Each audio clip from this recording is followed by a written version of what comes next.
Experts say the Oslo Accords were inherently designed to serve Israel's economic and security dominance over the Palestinians. On September 13, 1993, Saadeh Ersheid recalled being among dozens of people wandering the streets of Jenin in the occupied West Bank. Many cheered and made victory signs, while others were stunned by the news from the United States.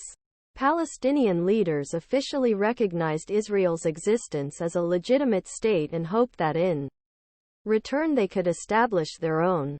Televisions in millions Palestinian homes showed moment Palestine Liberation Organization leader Yasser Arafat and Israeli Prime Minister Yitzhak Rabin shook hands outside White House.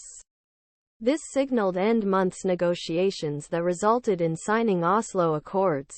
I remember seeing a group of young people running towards an Israeli army vehicle, grabbing it and climbing on top of it to put olive branches on its bonnet.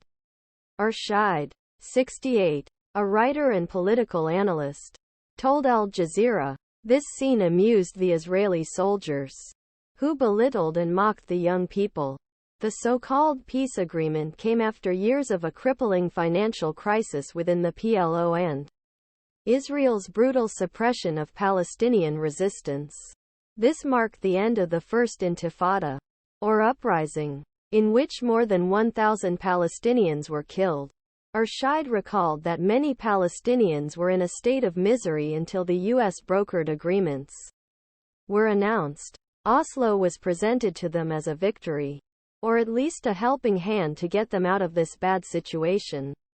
He said, the second part of the agreements was signed in 1995 to initiate negotiations aimed at a two-state solution. An independent Palestinian state, particularly through the establishment of an interim Palestinian government. The agreements set the framework for Palestinian elections and the Palestinian Authority was given a 5-year term. However, the interim government, plagued by allegations of corruption and police brutality, still exists today. Despite limited self-governance in parts of the West Bank, Israel maintains military control over the entire region. Experts said the agreements were designed to ensure Israel's economic and security dominance over the Palestinians rather than facilitate a concrete agreement. Why did the agreements fail? According to Palestinian leaders, the agreements were doomed to failure. Important points of disagreement were left unresolved during the signing of the agreements. These included concerns about land, illegal Jewish settlements, the status of Jerusalem, Palestinian refugees, and the right of return. Among other things, they brought up the controversial security coordination between Israel and the Palestinian Authority.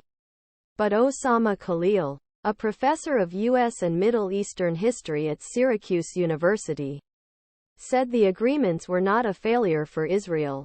Israel had no intention of accepting the emergence of a viable, contiguous and independent Palestinian state, k.